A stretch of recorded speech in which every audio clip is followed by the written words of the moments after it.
আসসালামু আলাইকুম প্রিয় দর্শক, জানিয়ে দিব এখনকার আলোচিত সকল দেশীয় খবর। শুরুতেই জানিয়ে দেব সংবাদ শিরোনামগুলো। বিশ্ববাজারে বাড়ল জ্বালানি তেলের দাম। ইরানকে কঠিন জবাব দেওয়ার হুঁশিয়ারি উপসাগরীয় দেশগুলোর।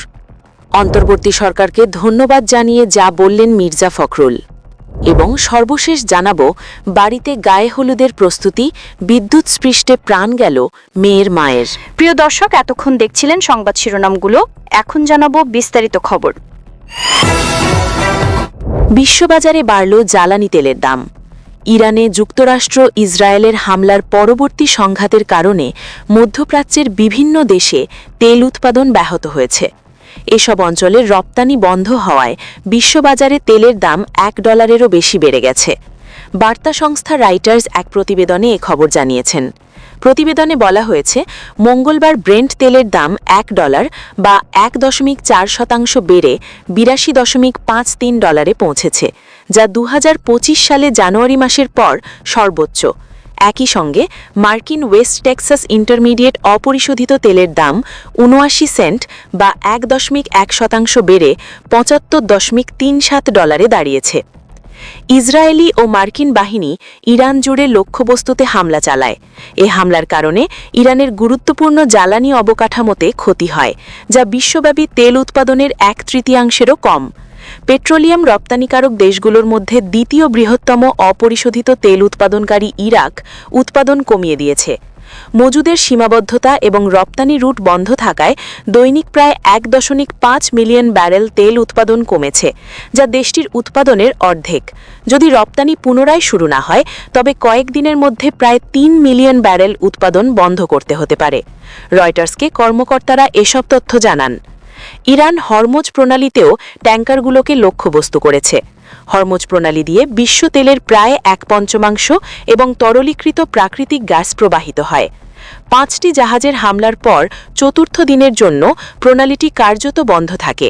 যদিও মার্কিন প্রেসিডেন্ট ডোনাল্ড ট্রাম্প জানিয়েছেন, প্রয়োজনে মার্কিন নৌবাহিনী হরমুজ প্রণালী দিয়ে তেল ট্যাঙ্কারগুলিকে এসকর্ট করতে পারে, যা অপরিশোধিত তেলের দাম বাড়ার ওপর কিছুটা নিয়ন্ত্রণ আনতে পারে।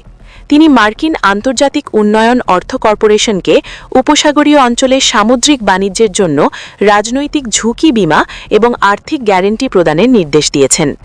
তবে জাহাজ মালিক ও বিশ্লেষকরা প্রশ্ন তুলেছেন, সামরিক এসকর ও বিমা কি বিশ্ববাজারে আত্মবিশ্বাস ফিরিয়ে আনতে যথেষ্ট হবে?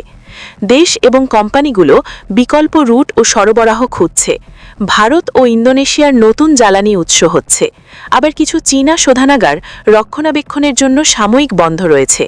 সৌদি তেল সংস্থা আরামকো হরমুজ প্রণালীর এড়িয়ে লোহিত সাগরের মধ্য দিয়ে কিছু রপ্তানি রুট পরিবর্তনের চেষ্টা করছে। আমেরিকান পেট্রোলিয়াম ইনস্টিটিউটের তথ্য অনুযায়ী গত সপ্তাহে মার্কিন যুক্তরাষ্ট্রে অপরিশোধিত তেলের মজুদ 5.6 মিলিয়ন ব্যারেল বেড়েছে, যা বিশ্লেষকদের অনুমান ও 2.3 মিলিয়ন ব্যারেলকে অনেক বেশি সরকারি পরিসংখ্যানে পাওয়া যাবে বলে আশা করা হচ্ছে। ইরানকে কঠিন জবাব দেওয়ার হুঁশিয়ারি উপসাগরীয় দেশগুলোর। ইরানের ক্রমবর্ধমান ক্ষেপণাস্ত্র ও ড্রোন হামলার মুখে উপসাগরীয় দেশগুলো এখন চরম উত্তেজনার মধ্যে রয়েছে।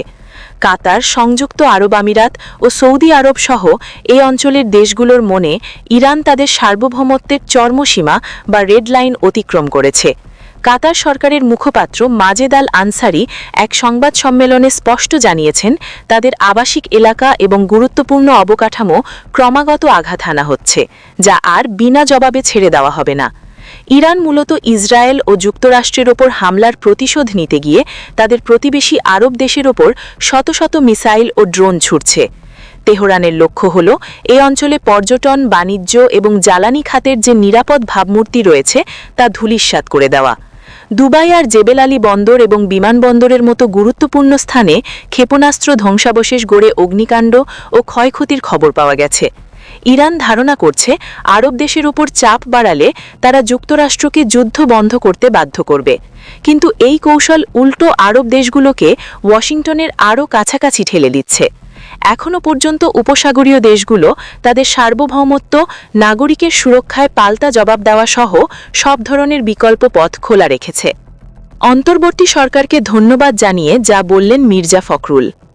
অন্তর্বর্তী সরকারের প্রধান উপদেষ্টা অধ্যাপক ডক্টর ইউনুস তার উপদেষ্টা পর্ষদ এবং সশস্ত্র বাহিনীর প্রধানদের ধন্যবাদ জানিয়েছেন স্থানীয় সরকার, পল্লী উন্নয়ন ও সমবায় মন্ত্রী মির্জা ফখরুল ইসলাম আলমগীর। ফেসবুক পোস্টে মির্জা ফখরুল লেখেন, বিএনপি সরকার গঠন করেছে 2 সপ্তাহ হল। আমি সরকারের স্থানীয় সরকার, পল্লী উন্নয়ন ও সমবায় মন্ত্রণালয়ের দায়িত্বে আছি। একই সঙ্গে অনেকের বিকল্প প্রধান হিসেবেও দায়িত্ব গ্রহণ করেছি। আমি আন্তরিক ধন্যবাদ জানাই প্রধানমন্ত্রী তারেক রহমানকে আমার ওপর আস্থা রাখার। সরকারের কাজ এবং ঠাকুরগাঁও সফরের কারণে গত কয়েকদিন খুব ব্যস্ত সময় কেটেছে।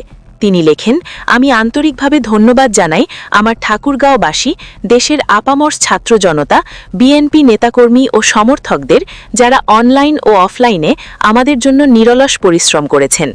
ধন্যবাদ জানাই আইন শৃঙ্খলা বাহিনীর, সশস্ত্র বাহিনীর সাংবাদিক ভাই বোনদের, নির্বাচন কমিশনকে, সরকারের সব স্তরের কর্মকর্তা কর্মচারীদের একটি চমৎকার নির্বাচন সম্পন্ন করা, সুষ্ঠুভাবে সরকার গঠন এবং গত 2 সপ্তাহ দেশ পরিচালনায় সহযোগিতা করার জন্য।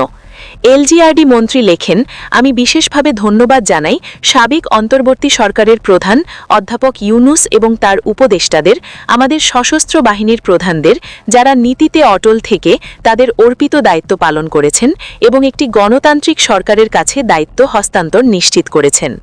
সবশেষ তিনি লেখেন, বর্তমান বৈশ্বিক ও ভূরাজনৈতিক প্রেক্ষাপটে ভবিষ্যৎ অবশ্যই চ্যালেঞ্জিং। 17 বছরের বিশৃঙ্খল শাসনের পর একদিনে সবকিছু পরিবর্তন সম্ভব নয়, তবে ইনশাল্লাহ আমরা নির্বাচনের আগে জনগণের কাছে যে অঙ্গীকার করেছি তা বাস্তবায়নের সর্বোচ্চ চেষ্টা করব। আল্লাহর রহমত এবং আপনাদের অব্যাহত সমর্থন নিয়ে বাংলাদেশকে একটি স্থিতিশীল, ন্যায়ভিত্তিক ও উন্নয়নমুখী রাষ্ট্র হিসেবে গড়ে তুলতে আমরা দৃঢ় প্রতিজ্ঞ। বাড়িতে গায়ে হলুদের প্রস্তুতি, বিদ্যুৎস্পৃষ্টে প্রাণ গেল মেয়ের মায়ের। বাড়িতে যখন মেয়ের গায়ে হলুদের আয়োজন, আত্মীয় স্বজনের আনাগোনা আর বিয়ের শেষ মুহূর্তের প্রস্তুতিতে ব্যস্ত সবাই, ঠিক তখনই নেমে এলো শোকের ছায়া। গোয়ালঘরের লিকাজে বিদ্যুতের সংস্পর্শে প্রাণ হারালেন এক মা। মর্মান্তিক ঘটনাটি ঘটেছে সাতক্ষীরা জেলার আশাশুনি উপজেলার খাজরা ইউনিয়নের ঘুঘুমারি গ্রামে। স্থানীয় সূত্রে জানা যায়, প্রতিদিনের মতো মঙ্গলবার সকালে গরুর দুধ আহরণের জন্য গোয়ালঘরে যান দীপিকা সানা। ধারণা করা হচ্ছে, সেখানে থাকা বৈদ্যুতিক লাইনের লিকাজ থেকে বিদ্যুৎস্পৃষ্ট হয়ে তিনি গুরুতর আহত হন। পরিবারের সদস্যরা টের পেয়ে দ্রুত তাকে উদ্ধার করলেও ততক্ষণে সব শেষ। স্থানীয় সমাজকর্মী কৃষ্ণ ব্যানার্জি জানান, ঘুঘুমারি গ্রামের কৃষক দেবাশিস সানার স্ত্রী দীপিকা সানা সকালে গোয়াল ঘরে গিয়ে বিদ্যুৎস্পৃষ্ট হয়। ঘটনাটি এলাকায় ব্যাপক শোকের সৃষ্টি করেছে। পারিবারিক সূত্রে জানা যায়, দীপিকা দেবাশিস দম্পতির দ্বিতীয় সন্তান অর্পিতা সানার বিয়ে ঠিক হয়েছিল। বাড়িতে চলছিল বিয়ের শেষ মুহূর্তের প্রস্তুতি। নিজ হাতে ঘরদোর গুছিয়ে মেয়ের নতুন জীবনের স্বপ্নে বিভোর ছিলেন মা দীপিকা। কিন্তু ভাগ্যের নির্মম পরিহাসে সেই আনন্দঘন আয়োজন মুহূর্তে পরিণত হয় শোকে। খাজরা ইউনিয়নের প্যানেল চেয়ারম্যান সাইফুল ইসলাম বাচ্চু বলেন, এটি অত্যন্ত হৃদয় বিদারক ঘটনা। একটি বিয়েবাড়ি মুহূর্তে শোকের বাড়িতে পরিণত হয়েছে। পুরো এলাকায় শোকের ছায়া নেমে এসেছে। প্রিয় দর্শক, এই ছিল এখনকার গুরুত্বপূর্ণ নিউজ। আরও গুরুত্বপূর্ণ নিউজ নিয়ে ফিরছি কিছুক্ষণের মধ্যে। নিউজগুলো সবার আগে দেখার জন্য এই চ্যানেলটি সাবস্ক্রাইব করে আমাদের সাথে থাকুন। ধন্যবাদ।